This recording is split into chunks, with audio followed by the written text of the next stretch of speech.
Speed, power और style, इन तीनों को जब हम उनकी लिमिट से आगे बढ़ाते हैं तो हमारे पास एक ही कार आती है। Strong light weight bodies, synthetic tyres, aerodynamic frame, 2.5 litre का V6 पिस्टन इंजन।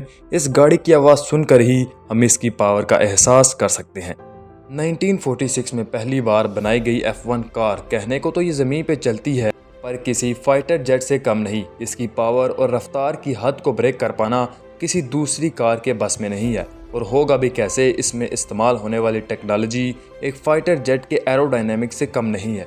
इसकी टॉप स्पीड के रिकॉर्ड को अगर तुम देखोगे तो वो 372.4 किलोमीटर पर आवर है, और इसका इंजन जो कि 1050 हॉर्स पावर तक की एनर्जी प्रोड्यूस करता है।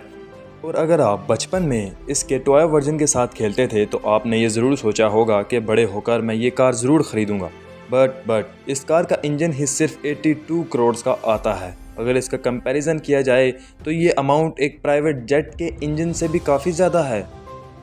वेल फ्रेंड्स, ये तो सब जानते हैं कि एक्स्ट्रा ऑर्डिनरी चीज़ की शुरुआत एक ज़ीरो पॉइंट से ही होती है, और वैसे ही आज दुनिया की सबसे फास्टेस्ट और पावरफुल कार 70 साल पहले 1950 में कुछ ऐसी दिखाई देती थी, और ये आज की F1 कार से साइज़ में काफ़ी छोटी होती थी।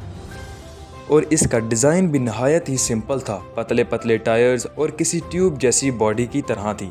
बाहर से देखने में ये बेशक एक सिंपल सी कार लगती थी, मगर उस ज़माने में इस कार के अंदर V16 सिलेंडर इंजन को फिट किया गया था, और V16 का मतलब 16 पिस्टन से लेकर आज की कार के इंजन से 10 पिस्टन ज़्यादा।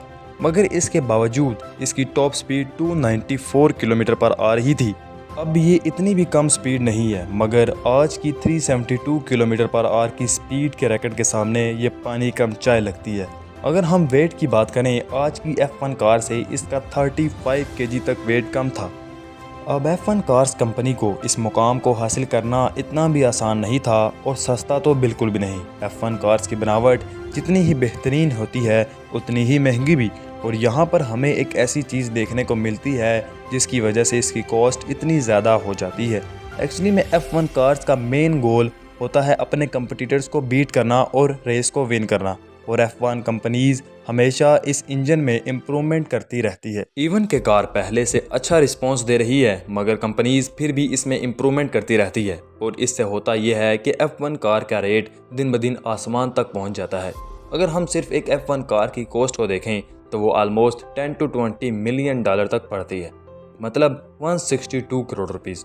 और इसके पीछे का रीज़न बहुत ही सिंपल है, क्योंकि हम सब ये जानते हैं कि स्पोर्ट इंडस्ट्री एक बहुत बड़ा हब बन चुका है। आपको ये सुनकर डेफिनेटली शौक लगा होगा कि एक F1 कार की इतनी कीमत कैसे, और आपको ये लगता होगा कि महंगी से महंगी गाड़ी जैसे रोल्स रॉयस, बुगाटी 8 से 20 करोड़ में आ जाती है, तो F1 वाली गाड़ी इतनी महंगी क्यों, और कौन से पार्ट में कितने पैसे जा रहे हैं। तो चलो आपको इसके बारे में बताता हूँ। तो सबसे पहले इसके सबसे बड़ी पार्ट को ले लेते हैं, जो कि है इंजन, जिसे हम फार्मूला 1 कार का दिल भी कहते हैं। और अब हमें ही ले लो, अगर हमें किसी गाड़ी का कंपैरिजन दूसरी गाड़ी से करना है तो हम उसके इंजन को ही देखेंगे। लेकिन F1 कार के इंजन में ऐसी क्या ख़ास बात है जो इसे बाकी कारों के इंजन से ज़्यादा महंगी बनाती है। अब हम ये तो जानते हैं कि हर इंजन के अंदर सिलेंडर्स होते हैं, और उसके अंदर पिस्टन को फिक्स किया जाता है, और यही पिस्टन गैस की मदद से कार के टायर के साथ लगे होते हैं। और अब हमें इसको समझने के लिए इसकी वर्किंग को समझना होगा। अच्छा, तो जब हम किसी कार को स्टार्ट करते हैं तो हम सबसे पहले इसके सिलेंडर में एक वैक्यूम को क्रिएट करते हैं, और एक वेल्व के थ्रू फ्यूल को अंदर डालते हैं, जो कि पिस्टन को नीचे की तरफ धकेलता है। और उसके बाद वेल्व को बंद करके पिस्टन को ऊपर की तरफ पुश किया जाता है, और उस फ्यूल को कंप्रेस किया जाता है, और उसके बाद कंप्रेस फ्यूल को लेकर एक स्पार्क से निकालकर सिलेंडर के अंदर एक कंट्रोल एक्सप्लोजन को क्रिएट किया जाता है, जो पिस्टन को वापस नीचे की तरफ पुश करता है। और फिर एक बार पिस्टन को ऊपर पुश करके एक्सप्लोजन से क्रिएट होने वाले धुएं को एक दूसरे वेल्व की मदद से सिलेंडर से बाहर निकाल दिया जाता है।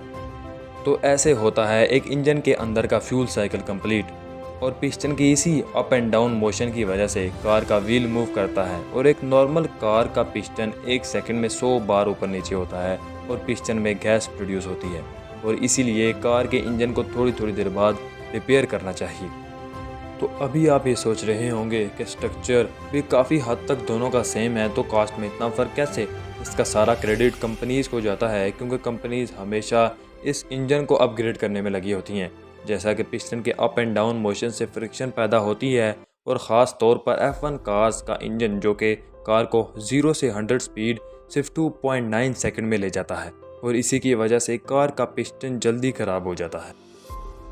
और अब आपको ये लग रहा होगा कि F1 कार इंजीनियरिंग का एक परफेक्ट नमूना है, लेकिन जितनी किसी चीज़ की अच्छाइयाँ होती हैं उतनी ही बुराइयाँ वो अपने साथ लेकर आती है। दुनिया का सबसे बेहतरीन F1 इंजन तकरीबन 4 से 7 रेसेस के बाद ख़राब हो जाता है और उसे पूरा का पूरा ही चेंज करना पड़ता है। और अब हम ये समझ सकते हैं कि ये कितना वाहियात लगता होगा। 82 करोड़ का इंजन सिर्फ 4 से 7 रेसेस में ख़राब, यानी एक रेस की कीमत 20 करोड़ रुपीज़।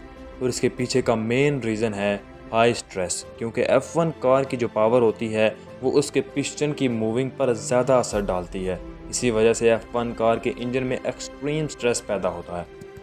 मगर just recently international automobile federation ने कार के बढ़ते हुए कॉस्ट को देखकर F1 कार के इंजन को 2026 तक फ्रीज कर दिया है और 2026 तक कोई कंपनी अपने इंजन को अपग्रेड नहीं कर सकती। लेकिन इस इंजन के अलावा इस कार के बाकी पार्ट भी काफ़ी कॉस्टली और स्ट्रॉन्ग होते हैं। इस कार का मेन बॉडी पार्ट बनता है कार्बन फाइबर से और अल्ट्रा लाइट वेट कंपोनेंट से। हल्का होने के अलावा ये बाकी कारों से मजबूत होती है और हाई प्रेशर को आराम से झेल लेती है। नेक्स्ट आता है F1 कार का गियर बॉक्स, जो कि इसका सबसे कम्प्लेक्स हिस्सा है, जो कि ऑलमोस्ट 1000 डिफरेंट कंपोनेंट्स को मिलाकर बनाया जाता है। ये गियर इतना पावरफुल होता है कि कोई भी ड्राइवर पलक झपकने में गियर को चेंज कर सकता है। और नेक्स्ट आता है, जैसा कि मैंने आपको स्टार्ट में बताया कि F1 कार को सीधा सीधा जेट के साथ कंपेयर किया जाता है, जो कि इसके एरोडायनेमिक की वजह से मुमकिन है। और F1 कार के व्हील बनाए होते हैं स्पेशल सिंथेटिक मटेरियल से, जो कि हाई प्रेशर और टेम्परेचर के बाद भी ट्रैक रोड पर अपनी पकड़ नहीं छोड़ते। लेकिन wheels, gear box, main body और विंग्स के अलावा क्या आपको पता है कि एक F1 कार में सबसे मेन कंपोनेंट क्या होता है? वेल, एक ड्राइवर। एक वेल ट्रेन ड्राइवर ही कार को 100% यूटिलाइज कर सकता है। ये इतना आसान नहीं है जितना हम समझते हैं, क्योंकि रेस के दौरान कार के कॉकपिट का टेम्परेचर ऑलमोस्ट 50 डिग्री सेल्सियस तक होता है, जिसकी वजह से रेस ख़त्म होते होते ड्राइवर अपना 3 kg वेट और बॉडी से 3 लीटर तक पानी को लूज़ कर चुका होता है।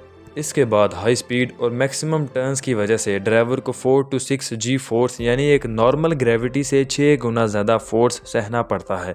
और F1 कार के ड्राइवर आज के ज़माने में किसी सेलिब्रिटी से कम नहीं होते। तो फ्रेंड्स, अब आप बताओ कि क्या आप F1 कार को चलाना चाहोगे? और अगर आप एक कार लवर हो तो अपनी फेवरेट कार कमेंट में ज़रूर बताइएगा। वीडियो अच्छी लगी हो तो चैनल को सब्सक्राइब और लाइक करना ना भूलिएगा।